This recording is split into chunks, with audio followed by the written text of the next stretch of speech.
नमस्कार। मैं डॉक्टर मीनाक्षी पाहवा भारतीय ज्ञान परंपरा की तीसरी सीरीज में आज उपस्थित हूँ आपके लिए उपनिषद संबंधित बारीक जानकारी के साथ।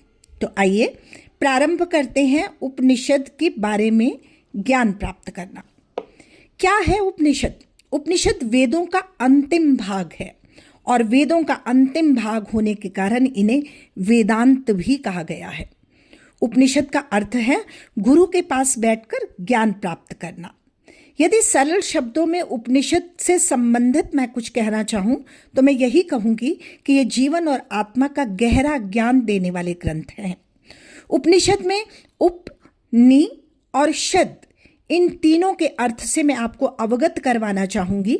उप का अर्थ है पास, नि का अर्थ है नीचे और शद का अर्थ है बैठना, मतलब गुरु के पास बैठकर ज्ञान प्राप्त करना।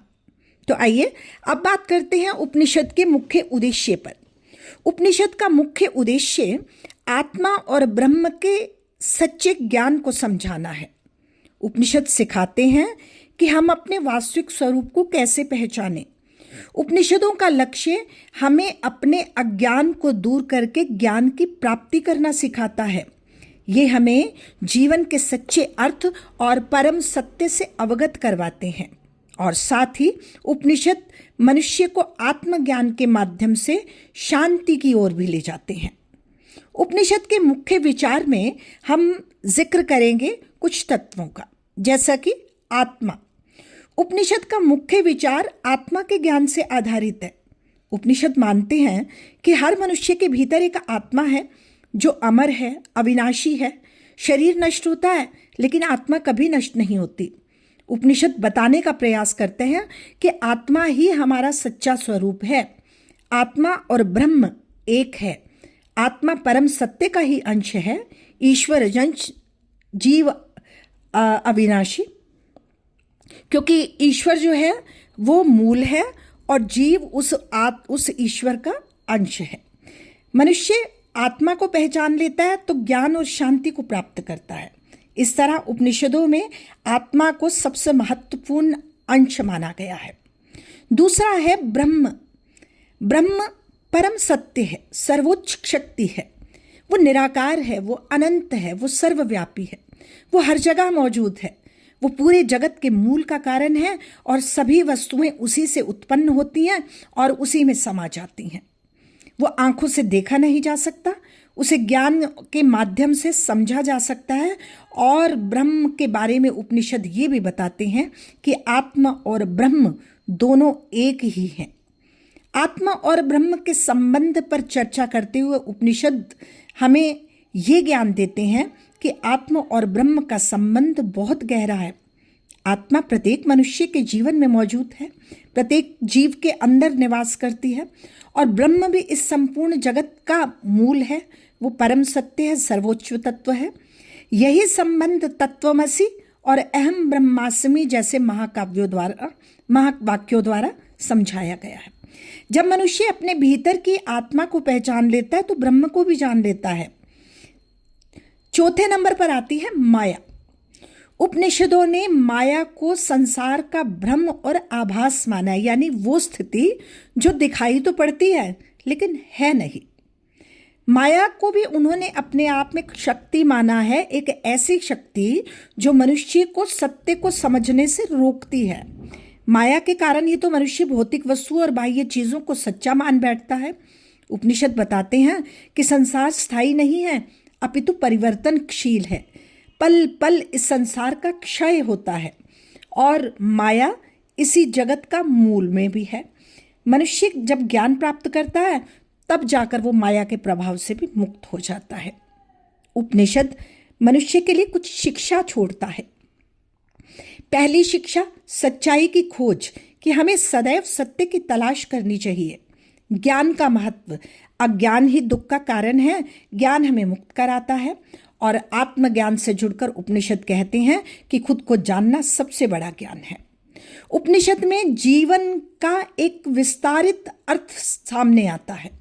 जीवन सिर्फ भौतिक चीजों के लिए नहीं है, उसका असली उद्देश्य अपना आत्मबोध भी है और बोध का अभिप्राय तमाम तरह के बोध से है, अर्थात पैसा, नाम, शोहरत, ये सब बोध होने के बाद व्यक्ति आभासित करता है कि सब कुछ अस्थाई है, ज्ञान और आत्मा ये स्थायी है।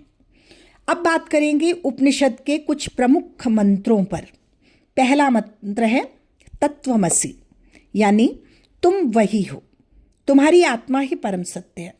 ये उपनिषद का एक बहुत ही प्रसिद्ध महावाक्य है, अर्थात हम ही ब्रह्म हैं। उपनिषदों के अनुसार हर व्यक्ति के भीतर एक दिव्य प्रकाश मौजूद है जिसे ब्रह्म कहा गया है।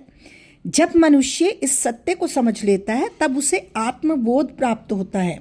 इस प्रकार तत्वमसि मनुष्य को वास्तविक पहचान समझने की क्षमता देता है। दूसरा सूत्र है अहम ब्रह्मास्मि, अर्थात मैं ही ब्रह्म हूँ। अहम ब्रह्मास्मि ये वाक्य बताता है कि मनुष्य की आत्मा ही परम सत्य है।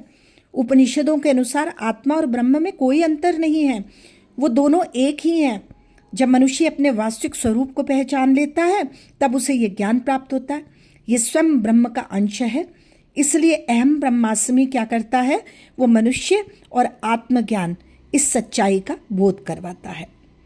तीसरा महत्वपूर्ण मंत्र है सत्यमेव जयते, जो वर्तमान में भी प्रचलित और प्रसिद्ध है। सत्यमेव जयते उपनिषदों से आया हुआ प्रसिद्ध वाक्य है, जिसका सीधा सीधा अर्थ है कि सत्य की हमेशा जीत होती है। ये क्या सिखाता है? ये सिखाता है कि मनुष्य को हर परिस्थिति में सत्य का साथ देना चाहिए। खुद सत्य के पक्ष में जाकर खड़े होने का हौसला मनुष्य के अंदर होना चाहिए। झूठ और असत्य कुछ समय के लिए तो सफल हो सकते हैं, लेकिन अंत में जीत सदैव सत्य के हिस्से में ही आती है। ये वाक्य मनुष्य को ईमानदारी, सच्चाई, नैतिक जीवन जीने की प्रेरणा देता है। इसीलिए सत्यमेव जयते सत्य के महत्व को दर्शाता है। उपनिषदों का आधुनिक जीवन के साथ भी बहुत सुंदर संबंध है। उपनिषद जीवन में तनाव को कम करते हैं, खुद को समझने में मदद करते हैं और सही फैसला लेने में साथ देते हैं। उपनिषद की खास बातें क्या हैं? ये सिर्फ धार्मिक ग्रंथ नहीं है, ये जीवन जीने का तरीका सिखाते हैं, बल्कि गहरी फिलॉसफी, एक दर्शन है। तो निष्कर्षतः मैं यही कहना चाहूँगी कि उपनिषद सीख देते हैं कि हम सिर्फ शरीर नहीं हैं, हम एक आत्मा है और असली खुशी व्यक्ति के अंदर है।